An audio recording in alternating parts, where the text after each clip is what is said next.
Hello hello. So welcome welcome welcome everyone. आज का जो हमारा टॉपिक है वो खुद में ही बहुत इंपॉर्टेंट टॉपिक है। आई नो ये थ्योरी चैप्टर है, तो मोस्टली बच्चों को लगता है कि सर थ्योरी करना ज़रूरी है। हाँ, वो ये चैप्टर बहुत ज़रूरी है। आप ऐसा समझ लो, जैसे मैथ्स में फार्मूलाज होते हैं, थ्योरम्स होते हैं, वैसे ही यहाँ अकाउंटेंसी में भी जो थ्योरम है ना, उसको हम लोग अकाउंटिंग प्रिंसिपल्स कहते हैं। जैसे आप जर्नल एंट्री पास कर लेते हो by using the rule, but वो एंट्री पास हुआ कैसे, क्यों हम लोग वो सिस्टम फॉलो करते हैं, वो आपको बताता है अकाउंटिंग प्रिंसिपल। ठीक है, तो ये एक तरह से समझो एक पिलर है जिसके ऊपर पूरा का पूरा अकाउंट्स खड़ा है। आगे चल के यही अकाउंटिंग प्रिंसिपल्स का और एडवांस वर्जन हो जाएगा जिसको कहते हैं ये अकाउंटिंग स्टैंडर्ड्स। और अब तो उससे भी एडवांस हो गया इंटरनेशनल लेवल पे, जिसको आईएफआरएस कहते हैं। हमारे इंडिया में उसी को यूज़ करके बनाया गया है इंड एस। तो कल को आप और आगे पढ़ने जाओगे तो आपको इंड एस और एस के नाम पे ये चीज़ें पढ़ने को मिलेंगी। तो आप इससे भाग नहीं सकते, आपको थोड़ा बहुत थ्योरी करना पड़ेगा। और इनफैक्ट आपके एग्जाम में भी हर साल इस चैप्टर से क्वेश्चन रहेगा ही रहेगा। ठीक है, सारे एग्जाम में, चाहे वो टर्मिनल एग्जाम हो या फाइनल एग्जाम हो, थ्योरी ही क्वेश्चन रहता है, बट रहते हैं और अच्छे खासे मार्क्स के रहेंगे। तो चलिए कर लिया जाए इसको। मैंने बहुत समराइज करके और उतने ही प्रिंसिपल्स लिए हैं जो आपके लिए बहुत ज़रूरी है। फालतू वाले को मैंने यहाँ पे मर्ज ही नहीं किया, उसको छोड़ दिया है। चलिए स्टार्ट करते हैं। यहाँ पे 2-3 पेज में मैंने पूरे अकाउंटिंग प्रिंसिपल को कवर कर लिया है। देखिए, सबसे पहले accounting principles are describe by various terms, assumptions, conventions and concepts. वैसे तो इन तीनों में डिफरेंस है, पर बहुत माइन्यूट सा डिफरेंस है। आपके लेवल पे आप मान के चलो कोई डिफरेंस नहीं है, ठीक है, तीनों का आप सेम ही मान के चलो तो भी चलेगा काम। These principles can be classified into 2 categories. आपके बुक में 2 कैटेगरी में समझाया गया होगा, एक फंडामेंटल अकाउंटिंग अजम्पशंस, दूसरा अकाउंटिंग प्रिंसिपल के नाम से मिलेगा। तो चलिए सबसे पहले हम करते हैं अकाउंटिंग प्रिंसिपल्स और अजम्पशंस को पहले कर लेते हैं, जिसको फंडामेंटल अकाउंटिंग अजम्पशंस कहते हैं। इनफैक्ट AS1 में ये डिफाइन किया गया है। तो in order to maintain the uniformity of accounting, ये बहुत इंपॉर्टेंट है। अकाउंटिंग प्रिंसिपल का यूज क्यों होता है, क्यों उसको अप्लाई करते हैं? टू मेंटेन द यूनिफॉर्मिटी, एक रूपता लाने के लिए। वरना पता चला हम किसी और रूल से बना रहे हैं अकाउंट्स, अगला किसी और रूल से बना रहे, तो कंपैरिजन ही नहीं हो पाएगा। आप पता ही नहीं कर पाओगे कि बिजनेस में आपका क्या परफॉर्मेंस है ओवरऑल इंडस्ट्री में। तो uniformity of accounting for comparison and interpretation of accounting system. ठीक है, various accounting concepts assumptions are made, and these accounting concepts and assumptions are strictly to be followed by all organization। एक accounting concept, इसमें एक कुछ assumptions लिए जाते हैं जो हम, सिर्फ हम लोग नहीं, दुनिया में जितने लोग हैं, अभी तो इंडिया की बात करते हो, इंडिया में जितने भी बिजनेसमैन है वो ये लोग ये सब फॉलो करेंगे, ताकि सबका जो अकाउंटिंग बने वो एक ही तरीके से बने। अच्छा सर, नहीं फॉलो किया तो? नहीं फॉलो करोगे तो अलग अलग रिजल्ट निकल के आएगा। ठीक है, गवर्नमेंट कहती नहीं, सबको एक ही एजम्पशन फॉलो करना है, वरना पता चला किसी का टैक्स कुछ और निकल के आया, किसी का टैक्स कुछ और निकल के आया। तो गवर्नमेंट का मेन इंटेंशन टैक्स के ऊपर रहता है, तो आप सही एजम्पशन ही नहीं फॉलो करोगे तो गवर्नमेंट का टैक्स में बहुत गोलमाल हो जाएगा। चलिए, ये फंडामेंटल अकाउंटिंग एजम्पशंस है क्या? तो देखिए, 3 एजम्पशंस हैं, बहुत इंपॉर्टेंट है, इसको याद रखिएगा। पहला गोइंग कंसर्न, दूसरा कंसिस्टेंसी, और तीसरा है अक्रूवल। ओके, इसको शुरू करने से पहले मैं बता दूं, अगर कुछ ना बोला जाए तो हर बिजनेसमैन को ये तीनों अजम्पशंस फॉलो करने ही करने हैं। बट अगर आप ये 3 अजम्पशन फॉलो नहीं करते हो, 3 में से कोई भी एक फॉलो नहीं करते हो, तो आपको डिस्क्लोज करना पड़ता है, बताना पड़ता है कि आप क्यों फॉलो नहीं कर रहे हो। ये बात मैं नहीं कर रहा हूं, ये बात अकाउंटिंग स्टैंडर्ड 1 कहता है। ठीक है, आपको बुक में लिखा हुआ मिल जाएगा, पर मैंने उतना डिटेल में यहाँ पे नोट नहीं किया क्योंकि ये सब आपके एग्जाम में रेयरली ही आते हैं। हाँ, गोइंग कॉन्सेप्ट, कंसर्न कॉन्सेप्ट के ऊपर आपसे पूछा जाएगा। तो देखो इसका मतलब क्या, पहले समझा देता हूं मैं, उसके बाद ये पढ़ूंगा। सबसे पहले गोइंग कंसर्न, ये 2 वर्ड से बना, ये कॉन्सेप्ट 2 वर्ड से बना है, गोइंग और कंसर्न। गोइंग का मतलब चलते जाना, ठीक है, जो लिटरल इसका मीनिंग है वही यहाँ पे भी मतलब है। कंसर्न का मतलब बिजनेस कंसर्न, आपका बिजनेस ऑर्गेनाइजेशन, वो है यहाँ पे मतलब। ये कहता है कि हम लोग हमेशा जब भी कोई आदमी एक बिजनेस शुरू करता है तो मान के चलेंगे कि वो आदमी बिजनेस को लाइफ टाइम तक चलाता जाएगा, कभी बंद नहीं करेगा, उसका इंटेंशन नहीं है कभी बंद करने का। बंद कर दिया वो अलग बात है, बट हम लोग ये मान के चलते हैं कि बिजनेस एक बार शुरू कर दिया तो वो चलता ही चला जाएगा, ठीक है। चलो देखो यहाँ पे क्या बोलता है, मैंने नोट किया। As per this concept it is assume that business will run for a indefinite period of time. अब बताओ, ये एक लाइन को रटने की जरूरत है, आपको ऐसे ही समझ में आ गया। ये अज्यूम कर लिया जाता है कि business indefinite period of time तक चलता जाएगा। It is due to this concept there is distinction is made between capital expenditure and revenue expenditure.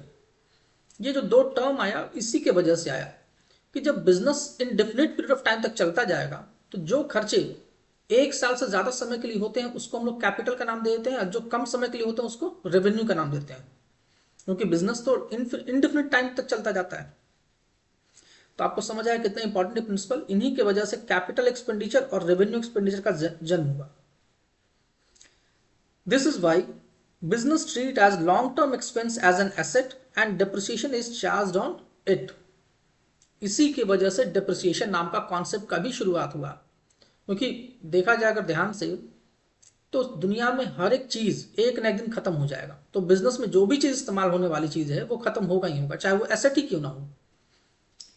Asset को आप यूज करोगे 1 साल नहीं, 2 साल नहीं, 5 साल नहीं, 10 साल नहीं, 15 साल, 20 साल, एक समय तो आएगा जब वो एसेट खत्म हो जाएगा, बिल्कुल जीरो हो जाएगा, वो मशीनरी बिल्कुल कबाड़ा हो जाएगा। तो वही बात ये कहता है कि अगर कोई एक्सपेंस एक अकाउंटिंग ईयर के अंदर कंप्लीट हो जाए तो उसको रेवेन्यू मानो, बट लंबे समय तक चले तो उसको रेवेन्यू नहीं कैपिटल एक्सपेंडिचर मानो, पर एक्सपेंडिचर ही है वो, और उसको हर साल राइट ऑफ करो थोड़ा थोड़ा अमाउंट जितना वो डिप्रिशिएट होता है। ये हम लोग पढ़ेंगे डिटेल में डिप्रिसिएशन नाम के चैप्टर में, ठीक है। नेक्स्ट टॉपिक, ये भी एक कारण है कि बहुत सारे बच्चों को ना ये अभी समझ नहीं आता, क्योंकि बहुत सारे कॉन्सेप्ट हैं जो आगे के चैप्टर से रिलेटेड है, पर क्योंकि मैं अभी बता रहा हूँ लास्ट में, तो आपने थोड़ा बहुत डिप्रिसिएशन पढ़ा होगा तो आप कुछ कुछ रिलेट कर पा रहे होंगे। Next, consistency. कंसिस्टेंसी का मतलब अब ये क्या है, ये तो हमारे लाइफ में भी ज़रूरी है कि आप जो भी काम सोचो जो भी करो उसमें कंसिस्टेंट रहो, मतलब उस चीज़ में बने रहो। अकाउंट्स यही कहता है कि जो भी अकाउंटिंग प्रिंसिपल या अजम्पशंस या मेथड्स जो आपने एक बार ले लिया उसको कंसिस्टेंटली फॉलो करो, मतलब हर साल उसी को फॉलो करो, बार बार चेंज मत करो। इससे क्या होगा, आपका प्रॉफिट एंड लॉस हर साल अलग अलग बैलेंस बताएगा, ठीक है। चलिए देखते हैं।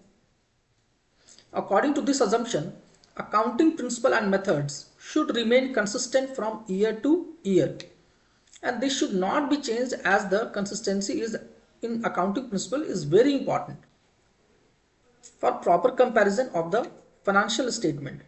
For example, if any organization uses the straight line method for charging depreciation, then should not switch to WDV, written down value method, in the subsequent year unless it is not required by the law। यहीं पे एक बात और मैं बता दूं आपको, ये बुक में तो मिल जाएगा, मैंने यहाँ नहीं डाला है क्योंकि मैं नोट्स को समराइज करना चाहता था, छोटा रखना चाहता था। देखो 3 केसेस में कंसिस्टेंसी को चेंज किया जा सकता है, मतलब कि हम लोग कंसिस्टेंसी को तोड़ सकते हैं। पहला सिचुएशन है अगर लॉ का रिक्वायरमेंट है, मतलब गवर्नमेंट ने कोई रूल बना दिया, इनकम टैक्स एक्ट में कोई चेंजेस आएगा जहां बोल दिया गया कि इस इंडस्ट्री के लोग डिप्रिसिएशन में SLM ही यूज करेंगे। जैसे अभी इनकम टैक्स में बोला गया है कि पावर जनरेशन यूनिट को छोड़ के, जो बिजली बनाती है उनको छोड़ के बाकी सारी कंपनीज को WDV अप्लाई करना है, तो हम लोग को WDV अप्लाई करना है।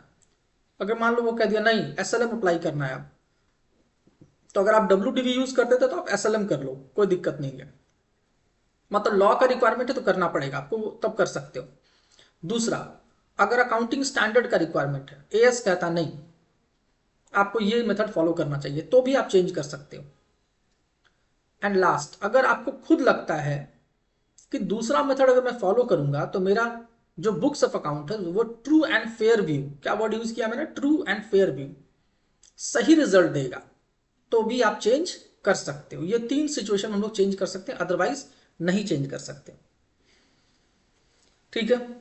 And the last but not the least, बहुत इंपॉर्टेंट है, अक्रूवल कॉन्सेप्ट। ये वो कॉन्सेप्ट है कि अगर नहीं होता तो आपका जो अकाउंटेंसी का बुक इतना मोटा दिखता है ना, वो उसका 1/4 हो जाता। सिर्फ इस कॉन्सेप्ट की वजह से आपका इतना मोटा बुक है अकाउंट्स का। जितने भी एडजस्टमेंट आप पढ़ोगे आगे चल के, वो सब इसी के वजह से है। आउटस्टैंडिंग, अक्रूवल, प्रीपेड, वो सब इसी की वजह से आया है। अक्रूवल क्या कहता है? अक्रूवल कॉन्सेप्ट क्या कहता है कि जो भी इनकम या एक्सपेंस इस अकाउंटिंग ईयर में हुआ है, उसको इसी अकाउंटिंग ईयर में रिकॉर्ड करो। अगले साल भले ही पेमेंट उसका अगले साल करो, उससे फर्क नहीं पड़ता। वैसे जो भी इनकम या गेन इस साल में हुआ है, उसको इसी साल रिकॉर्ड करो, चाहे पैसा अगले साल ही क्यों ना मिले। ठीक है, बस इतनी सी बात ये कहता है। As per accrual concept, revenue is recorded when it is earned and expenses are recorded when it is actually incurred. कमाई जब होगी तब रिकॉर्ड होना चाहिए, और खर्चा जब होता है तब रिकॉर्ड होना चाहिए। It is immaterial whether the cash is received और नॉट। पैसा मिला है कि नहीं मिला है, पैसा पेमेंट हुआ है कि नहीं हुआ है, इससे कोई फर्क नहीं पड़ता। चलिए, तो ये आपका तीनों हो गया है, बहुत इंपॉर्टेंट है ये। इसको अकाउंटिंग अजम्पशंस कहते हैं, जो हर कंसर्न को फॉलो करना पड़ता है। इसके अलावा और भी बहुत इंपॉर्टेंट कॉन्सेप्ट है जो आपको पता होना चाहिए। उसमें सबसे पहला है बिजनेस एंटिटी कॉन्सेप्ट। ये वही कॉन्सेप्ट है जो कहता है कि एक बिजनेस और बिजनेसमैन दोनों दो अलग अलग आदमी हैं, दोनों को एक मत करिए। अकाउंट्स में ओनर और उसका बिजनेस, इन दोनों को हमेशा सेपरेट मानना, कभी एक जैसा मत मानना, वरना सब खिचड़ी हो जाएगा। इसीलिए एक आदमी मालिक भी है, पर अगर मान लो अपने बिजनेस से कोई सामान अपने घर के लिए ले गया, तो उतना पैसा वो गुल्लक में डाल देता है ताकि हिसाब ना गड़बड़ाए। ठीक है, तो वही चलिए यहां लिखा है, according to this concept business organisation are to be treated as separate unit distinct from its owner. Thus, personal expenses are not to be treated as an expense of organization, and its contribution as capital should be treated as liability for the business. इसी concept के वजह से capital और drawing नाम के शब्द का जन्म हुआ। आपको समझ में आ गया होगा। ठीक है, चलिए नेक्स्ट, मनी मेजरमेंट कॉन्सेप्ट। नाम से समझ में आ रहा होगा आपका, जो चीज पैसे में तोल सकते हैं, नाप सकते हैं, वही अकाउंट्स में आएगा। देखो क्या बोलता है ये, as per this concept only those transactions should be recorded in books of account which can be measured in terms of money। जिसको पैसे में मेजर कर सकते हैं, मतलब इमोशंस, इन सबको मेजर नहीं कर सकते तो वो अकाउंट्स में नहीं आएगा। किसी का सेंटिमेंट्स, लव, अफेक्शन, ये सब का अकाउंटिंग नहीं होता। Therefore as we know that the human resources are very important for any organization but cannot be recorded because it cannot be expressed in terms of money। Animals को record करते हैं क्योंकि उसको पैसे में खरीदा बेचा जाता है, बट इंसान को खरीदा बेचा नहीं जाता। बट आप ध्यान से समझो तो किसी बिजनेस के लिए सबसे इंपॉर्टेंट कोई एसेट है तो उसका एम्प्लॉई है, उसका दिमाग, उसका मेहनत, बट उसको पैसे में मेजर नहीं कर सकते, इसलिए उसको रिकॉर्ड भी नहीं करते। ओके, चलिए आगे देखते हैं, अकाउंटिंग पीरियड कॉन्सेप्ट। अब ये अकाउंटिंग पीरियड कॉन्सेप्ट क्या है? तो जैसा मैंने आपको शुरू में कहा था गोइंग कंसर्न में, कि आप बिजनेस शुरू करते हो और वो इनडिफिनिट पीरियड तक चलता जाता है। अब बताओ, ऐसे केस में तो बड़ा प्रॉब्लम है। अगर हम कोई बिजनेस शुरू किए और वो इनडिफिनिट तक चलता चला जाए, तब हम क्या करेंगे? हम कैसे पता लगाएंगे मेरा बिजनेस ग्रो कर रहा है कि फॉल कर रहा है? तो इसके लिए हम लोग क्या करते हैं, उसको ना छोटे छोटे पीरियड में डिस्ट्रीब्यूट करते हैं, तोड़ते हैं, और इस पीरियड को नाम देते हैं अकाउंटिंग पीरियड का। ठीक है, और ये कितने भी वक्त का हो सकता है, कहीं कोई वैसा बोला नहीं गया, पर पूरे दुनिया में हम लोग कितना फॉलो करते हैं इसको? 12 मंथ, 12 महीना फॉलो करते हैं, 12 मंथ मान के चलते हैं। तो यही है आपका अकाउंटिंग पीरियड, और इस 12 मंथ का हम लोग अकाउंट्स बनाते हैं और पता लगाते हैं कि आपके बिजनेस में क्या चल रहा है, आपका बिजनेस कैसा परफॉर्म कर रहा है। वही बात यहाँ लिखा है। चलो देखें यहाँ पे, अकाउंटिंग पीरियड कॉन्सेप्ट में, as the business is intended to run for a longer period of time, the correct result of business can be known only when the proper financial inflow and outflow of business transaction is can be ascertain for a particular period of time. अब ये period ही है 12 महीने का। Therefore, the financial results are recorded, analyzed, interpreted from time to time, generally 1 year. Therefore, we can say the accounting period consists of 12 months. हम लोग 12 महीना मान के चलते हैं। अब ये 12 महीना कुछ भी हो सकता है, जनवरी से दिसंबर, अप्रैल से मार्च, कुछ भी। कुछ लोग हैं जो जून से जुलाई भी लेके चल सकते हैं, कोई दिक्कत नहीं, उनकी मर्जी। बट हमारे यहाँ ज़्यादातर फाइनेंशियल ईयर चलता है। क्यों? क्योंकि इनकम टैक्स यही रूल फॉलो करता है और हमारा देश भी यही फॉलो करता है, गवर्नमेंट भी। बजट भी इसी टाइम में आता है, ठीक है। क्योंकि हिंदी कैलेंडर के हिसाब से हमारा साल अप्रैल से मार्च तक जाता है, बट अंग्रेजों में, अमेरिका वगैरह में देखोगे तो जनवरी से दिसंबर, क्रिसमस से क्रिसमस चलता है उन लोगों का, तो ये उनका साल है, ठीक है। बट इसको हम लोग क्या बोलते हैं? कैलेंडर ईयर, इसको बोलते हैं फाइनेंशियल ईयर, याद रखना। नेक्स्ट है कॉस्ट कॉन्सेप्ट और हिस्टोरिकल कॉस्ट कॉन्सेप्ट। अब ये क्या है? तो देखो, जो बुक्स में हम लोग एसेट्स रिकॉर्ड करते हैं, जो लायबिलिटीज रिकॉर्ड करते हैं, वो जनरली उसी कॉस्ट पर रिकॉर्ड करते हैं जिस कॉस्ट पर उसको खरीदा था। तो यही आपका हिस्टोरिकल कॉस्ट है, ठीक है।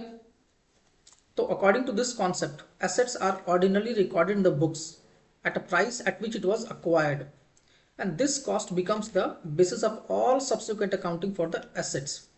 However, the cost concept or historical cost concept does not mean that assets will continuously shown in their acquisition price. ठीक है।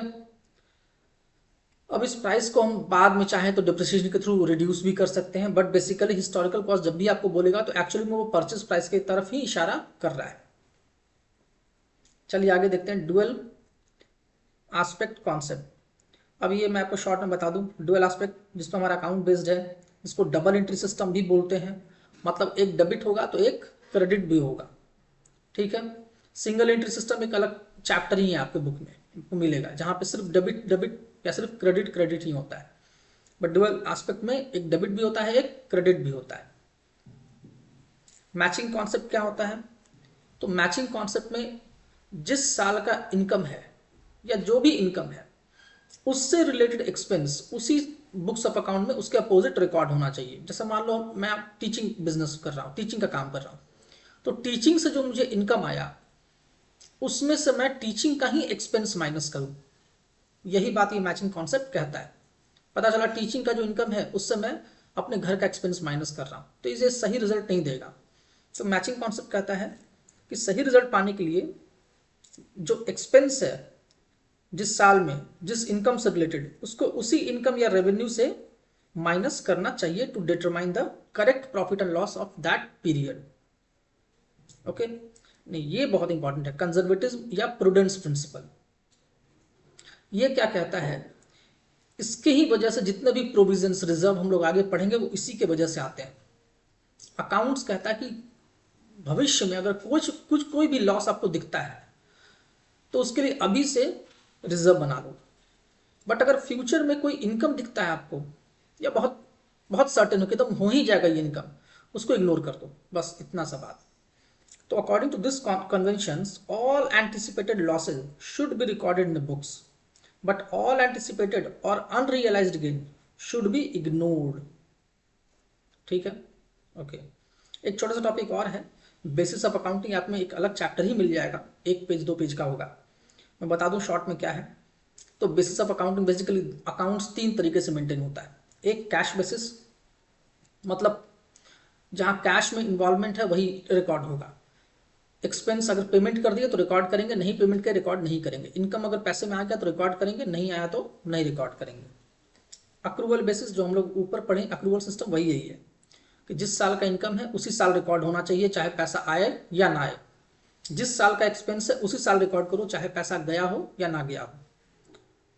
और लास्ट होता है हाइब्रिड मिक्स्ड बेसिस। यहाँ पे दोनों यूज होता है, कुछ आइटम्स कैश पे भी रिकॉर्ड होता है, कुछ अक्रूवल पे भी रिकॉर्ड होता है। बस इतना सा ही चीज़ है। तो आई होप आपको समझ आ गया होगा। मैंने जल्दी जल्दी से रिकॉर्ड कर दिया ताकि आपको बहुत टाइम ना लगे। पसंद आया हो तो प्लीज़ बताइएगा और इसको ज़्यादा से ज़्यादा लोगों से शेयर ज़रूर कीजिएगा। Thank you.